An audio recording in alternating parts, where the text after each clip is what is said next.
그리고 이거는 그 유명한 푸시켓이나 네.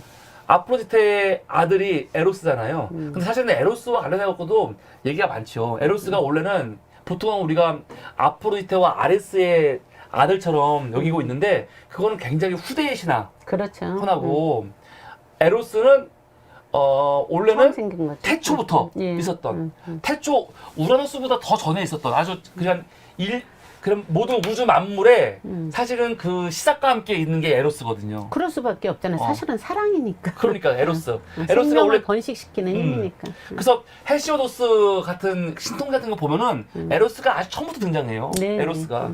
근데 이 에로스가 또 다른 쪽으로 가면은 아프로디테와 함께 그냥 아프로디테가 입양했다는 얘기가 많죠. 입양.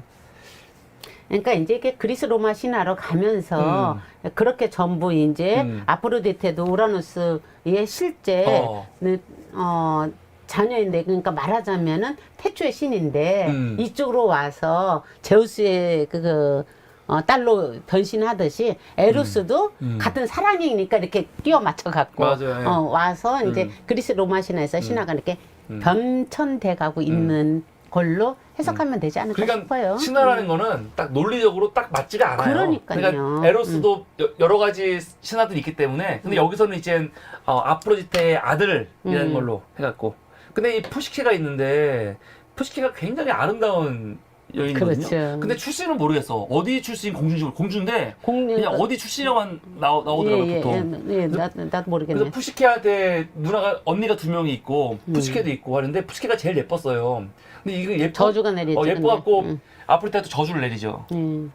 사람들이 아프로디테를 섬기지 않으니까. 네, 왜냐면 푸시케가 얘가 너무 너무 예뻐서. 예뻐서. 푸시케가 사실은 이때는 오만하지 않거든요. 보통은 오만을 떨면 저주를 하는데 질투지 여기서. 이때는 질투예요, 질투. 네, 예. 푸시케가 너무 예쁘니까 사람들이 푸시케 때문에 미의 여신을 잊어버렸어.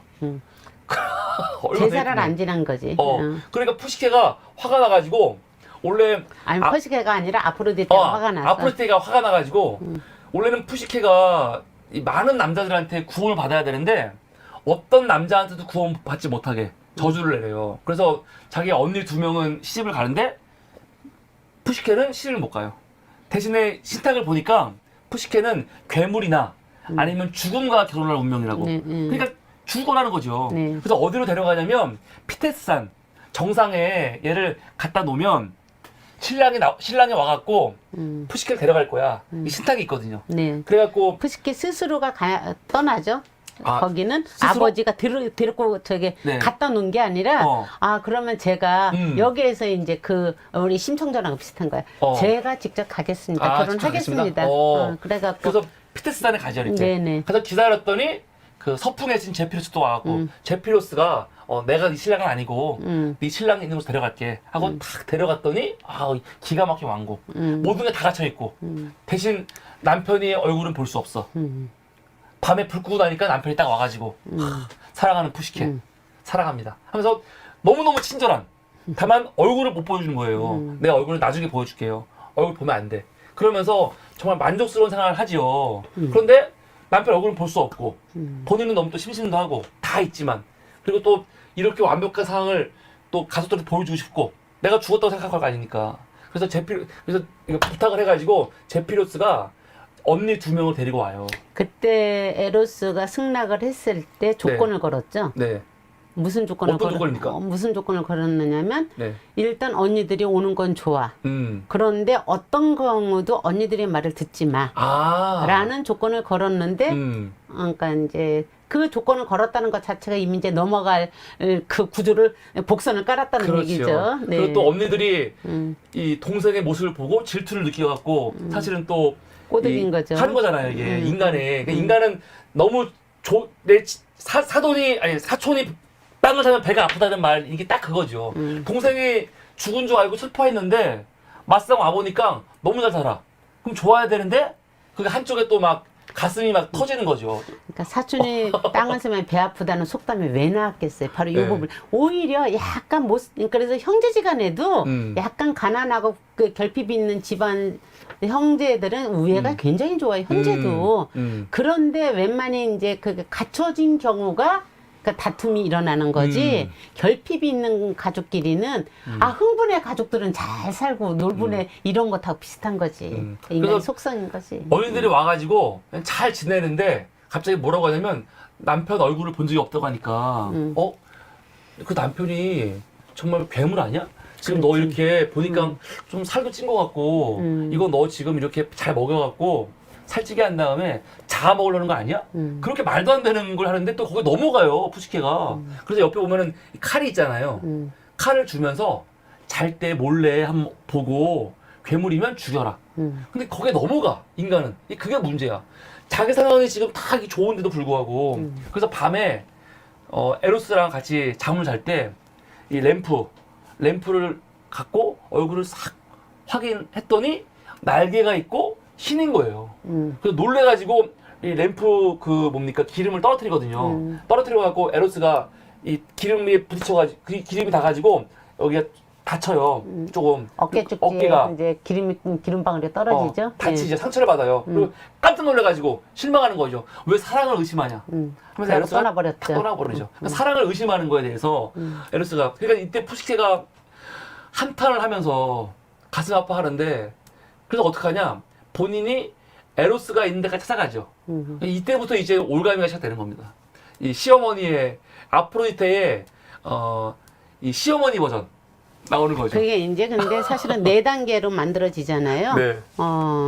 사실은 저는 이 푸시케 신화를 굉장히 중요하게 여기는 사람 중에 하나인데, 그러니까 아까 봤던 이거는 뭐 길게 얘기할 수 있는 것 같지는 않지만 아까 봤던 등잔에서 그 기름방울이 떨어진 거 이게 이제 결국에 가서는 사랑의 저기 눈꺼풀이 벗겨지는 순간인 거지. 그러니까 인식인 거지. 사랑에 처음에는 그냥 모든 게 눈꺼풀에 뭐가 그런 저기가 있는 것처럼 다 좋아 보이다가 어느 순간인가 이게 벗겨지면서 그때부터 진정한 의미에서 에로스적인 그 어떤 케미로 막 끌려지는 사랑에서 인간적인 그러니까 프렌드십이 거기에 이렇게 포함되는 어떤 측면에서 신의를 바탕으로 한 동지애 같은 사랑으로 숙성을 하는 거죠. 그 성숙한 사랑에 대한 부분인데 김윤경 선생님 같은 경우는 이 신화학자예요. 에로스에 이게 떨어진 것을 선악과 따먹은 것하고 같이 해석을 해요. 그래서 그 부분에서 이제 인식의 중요성을 얘기하는 거죠. 내가 알아차리는 거지. 알아차렸더니 얘가 눈을 떴더니 그 궁전이 어떻게 됐어? 완전히 그냥 이렇게 시멘트 바닥, 황무지 같은 데서 내가 그러고 있는 걸 알아차린 거야. 그러고 나서 내 사랑을 찾아서 떠났을 때 시어머니라는 아프로디테가 딱 이렇게 버티고 있는데 넌 내 아들을 못 만나. 거기 그 시어머니 앞에 딱 갔을 때 2개의 기둥이 딱 있어요. 그게 뭔지 아세요? 뭡니까? 사랑과 고독이. 사랑과 고독. 아니 슬픔과 고독. 슬픔과 고독. 슬픔과 고독이라는 이것을 넘어서야지. 석고대죄를 하듯이 막 그래 슬픔과 고독을 넘어서서 석고대죄 하듯이 막 울고 그러는데 아프로디테가 그때부터 하나씩 던지지. 마치 헤라클레스의 11가업과 비슷하게. 그렇지. 4가지에. 근데 푸시케의 4대 가업. 4대 가업이 처음에 알곡. 차근차근 하나씩. 알곡을 하나씩 골라. 그럼 누가 도와줘? 개미들이 도와주잖아요. 자연이 도와주죠. 두 번째가 뭐예요? 두 번째가 이제 이 황금양털? 황금양털 갖고 오기. 이거는 때를 기다리라는 의미거든요. 황금양들이 있는데 굉장히 거대해요. 근데 얘네들 털을 가지고 오라고 하는 거죠. 그런데 그때 누가 도와줬냐면 판이 도와줘요. 판이 도와주면서 목양이신 기다려 울지 말고 기다려. 그러니까 내가 하는 게 아니에요. 자연이 도와준다는 거예요. 그래서 아프로디테가 분노하잖아요. 너 네 힘으로 해. 계속 네 힘으로 해요. 근데 자기 힘으로 하는 게 없어. 그게 삶의 속성이라는 거예요. 절대로 내 힘으로 하는 게 아니에요. 모두가 같이 어우러져서 이루어지는 거죠. 그쵸? 여기도 자연. 근데 그 4번째는 자연이 아니에요. 그쵸. 세 번째가 이제 검은 샘물에서 용을 시키고 있는 샘물에서 물 떠오게. 스틱스 강이 죽음의 강이잖아요. 네. 죽음의 강이 막 넘치는 곳에서 물 떠오르니까 크리스탈 잔에. 그러니까 조금만 건드리면 어떻게 돼? 깨져버리는 크리스탈 잔에 물을 받아오라는 거야. 그걸 누가 도와주느냐면 독수리가 도와주잖아요. 근데 그거는 뭐냐면 몰입해서 그러니까 있다가 막 낚아채는 힘, 그 집중력인 거죠. 그런 것들이 있는데 그것 또한 인간이 하는 게 아니고. 그렇죠. 그래서 맨 마지막 식이 제일 황당해요. 그렇죠. 마지막 가위 뭐냐? 페르세포네한테 가갖고 아름다움을 받아오라고 해요. 아름다움을. 그랬을 때 얘가 울어요. 이제 페르세포네를 어떻게 만나? 그건 죽음의 땅으로 가는 거니까. 죽으라는 인간이. 거죠. 죽으라는 거죠. 네.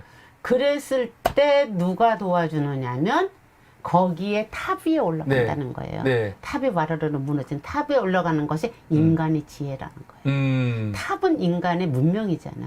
인간이 만드는 거잖아. 나머지들은 전부 자연인데 그래서 인간의 그 지혜로 결국 거기를 갈 때 가장 중요한 건 거기에 지침이 몇 개 있어요. 그렇죠.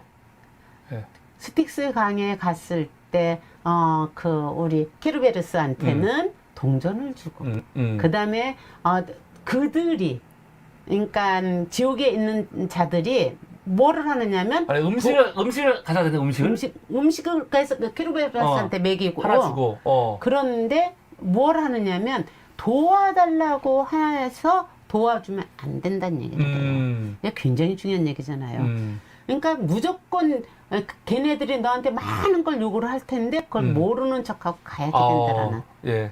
그게 굉장히 비장한 어떤 게 들어있는 거죠 여기에. 여기 많아요. 나중에 페르세포네한테 뒤돌아보지 마. 같은 거 아니 이 오르페우스한테 뒤돌아보지 마.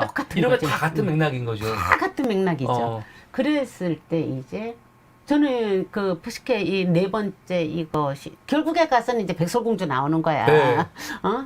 그게 뭐야? 그래서 제일 재밌는 게 화장품. 결국은 죽으라는 거거든요. 페르세포네한테 아름다움을 받아오라는 거예요. 그 아름다운 게 어떤 사람들은 화장품이라고도 하고 그렇지. 얘기하는데 받아오라고 해. 그래서 그럼 죽어야 되나 했더니 그 탑에서 목소리가 들려가지고 아니냐 다르게 가는 방법이 있어. 알려주는 거 아니에요. 그렇지. 그래서 결국 페르세포네한테 가갖고 이렇게 함에 아름다움을 받아갖고 오는데 이때 또 얘기하죠. 절대 열어보지 마. 열어봐 소리지. 절대 열어보지 마. 근데 열어보지 말라고 열어보라는 거죠 거의. 근데 신화의 어법이죠. 이 푸시케가 너무 고생을 해가지고 이 강물의 얼굴을 보니까 얼굴이 너무 이제 이 옛날에 그 아름다움도 없고 하니까 신랑 보러 가야 되는데 에로스 만나야 되는데 안 되겠다. 그럼 이 안에 아름다움이 있으니까 아름다움을 조금만 좀 몰래 하자 해서 이걸 딱 여는 순간 그 안에 아름다움이 있는 게 아니고 그 잠이 있는 거죠. 죽음의 잠. 히프레스가 있죠. 그 잠을 딱 여는 순간 잠이 나오면서 이 푸시케가 잠들어 버려요. 근데 이게 재밌는 게 그건 왜 페르세포네는 여다가 잠을 넣었을까? 이거 누구 보러 열라는 거 아니에요? 아포디테한테 열라는 거 아닙니까? 에로스한테. 아니 그렇죠. 아프로디테한테. 그러니까 페르세포네가 아프로디테를 사실은 재우려고 한 거예요. 두 사이가 안 좋다니까요. 되게 재밌어요 이게. 그래서 아프로디테가 아주 분노하거든요. 그 부분에 대해서는 나는 생각을 못했는데 맞아요. 분노해요 이게. 이거 나를 노리고 한 거야? 하고 막 분노한다고요. 근데 중간에 푸시케가 여는 바람에 잠들죠. 그래서 에로스가 와가지고 왜 이렇게 사랑을 의심하냐, 뭐 말을 안 듣냐, 막. 아니 그때 의심은 첫 번째 떠날 때 사랑을 의심하는 자는 사랑이 아니야 그러고 떠난 거고 네. 두 번째는 인간이요. 어찌 그렇게 호기심을 참지 못하냐. 호기심. 이 정도. 호기심을 못 참냐. 그러나 정말 이렇게 노력을 했으니 그거를 그러니까 이제 키스를 해서 잠에서 깨우는 건데 이게 결국은 그 잠이 든다라는 건 뭐냐면 사람의 의식이 변형될 때 한번 죽는 거잖아요. 네. 그러니까 변성 상태를 갔을 때 죽음을 의미하는 거죠. 이게 지금 그 잠이라는 게 그러면서 이제 그 신의 기운으로 깨워서 결국에 가서는 둘이 이제 사랑하는 거죠. 네. 제우스가 신을 만들어주죠. 제우스가 신을 여신으로. 그쪽으로 올라가서 여신을 만들어서 사랑과 영혼이 합해져서 나온 아들 이름이 불카노스였죠. 그래서 기쁨이라고. 참 이상한 게 그리스 신화에서 그렇게 많지 않은 해피엔딩. 그렇죠. 원래 이렇게 해피엔딩을 끝내는 거 많지 않잖아요. 그러니까 사랑과 영혼의 어떤 승리 뭐 이런 걸로 이제 가장 염원하는 거죠 사람들이. 결국에 가서는 이 사랑은 뭐예요? 육체적인 사랑인 거고 푸시케라는 뜻이 나비, 숨 아니에요? 예. 숨도 있고 나비도 있고 영혼도 있어요. 나비도 있어요? 나비라는 나비님 들어와 계시는데. 근데 나비 푸시케가 원체 나비라는 뜻도 있어요. 이거 저는 숨도 있고요. 숨으로 생각했는데. 숨도 있고요. 영혼도 있어요. 그러니까 이런 그 뜻이 결국은 뭐야? 부활과 연결되는 거잖아요. 네. 하늘을 향해서 우리가 연결되는 거잖아요. 그러니까 육체적인 사랑과 이 지금 아까 그랬잖아요. 그 육체적인 사랑 없이 에로스적인 사랑 없이 플라토닉적인 네. 사랑은 말짱 거짓말이야. 아, 아까 예, 그랬었잖아 예. 우리. 그런 사람은 거부합니다. 바로 그 얘기를 하는 거야 이게. 네. 생명력인 것과 이것이 같이 합해졌을 때 비로소 온전한 사랑이 된다. 저는 이제 그렇게 해석을 네. 하죠. 예. 그래서 이렇게 푸시케가 이야기 되죠. 그래서 선생님이 오늘 아포트와 관련해갖고 예, 두 가지 그림을 사진을